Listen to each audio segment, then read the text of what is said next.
Well, we got our fence for 2026. Good morning, everybody. Or afternoon. It's Roosty, making all kinds of racket.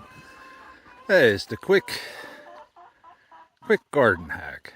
If you're dealing with deer and you don't have a lot of money to buy a fence like we do, but you cut a lot of firewood, so you get a lot of tree branches. So you just take the branches and you kind of interweave them into your fence, and I just use zip ties. Because the dead ones are last year's. Obviously the green ones are this year's. Chickens won't shut up. But anyway, it really keeps the deer out, and they will test it. And if you find gaps, you can take fishing line and put in between it. And I don't know, we have more time and more tree branches than money, and I don't know, hope this helps someone.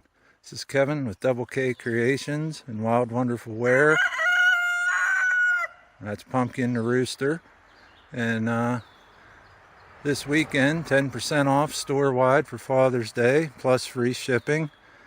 You're looking at about 28 bucks all in for a custom graphic tee that your dad will love. So, check us out. Thanks for watching.